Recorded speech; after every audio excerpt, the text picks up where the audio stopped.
Dès le début, il a fait ça. Mais la réaction, notre réaction comme des Syriens, peut-être on est en retard. Je parle de moi-même. Même il y a beaucoup de gens qui sont vraiment remplis de colère contre ce qu'il fait sur terre. Dès le début, dès les événements de Daraa, avec les enfants qui ont écrit honnêtement, on veut la liberté. Vous me comprenez? Donc c'est vrai, il a fait ça.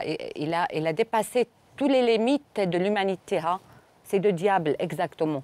Comment vous avez organisé votre départ? À partir de quel instant? Jamais je n'ai pas organisé ça. Jamais.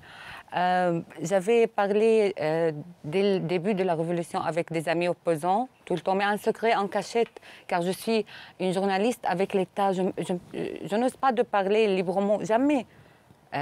Notre travail, c'est plein des gens de Al-Mukhabarat, peut-être les gens d'office secret, on dit. Des services secrets, okay.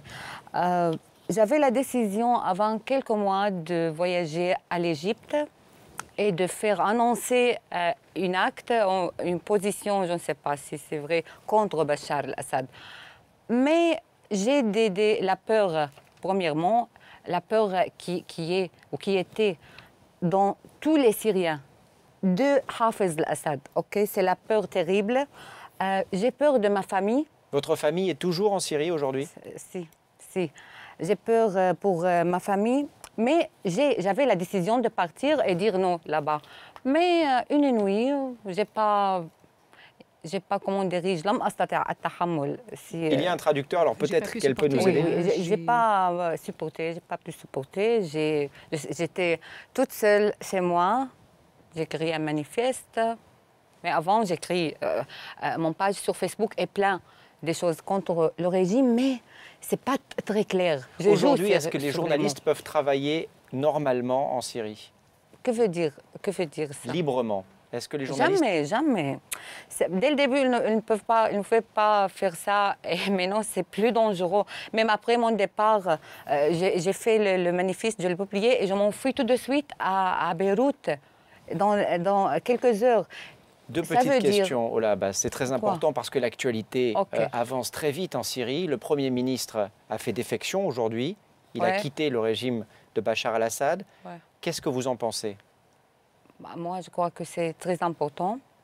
Moi, j'ai dit que dès le moment que Manaf Tlas a fait ça, il a quitté Paris et dit « Moi, j'ai écrit que c'est une nouvelle époque contre Bachar al-Assad, car ça encourage les autres. » Donc, aujourd'hui, le chef de ministre... Je vais parler maintenant en arabe car je vais parler politique.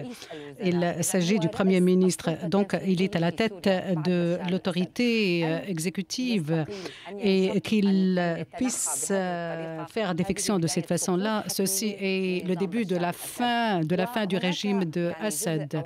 Et il y a un déterminisme car ce gouvernement est le deuxième gouvernement depuis la révolution syrienne, donc la révolution, alors que le régime parle de crise.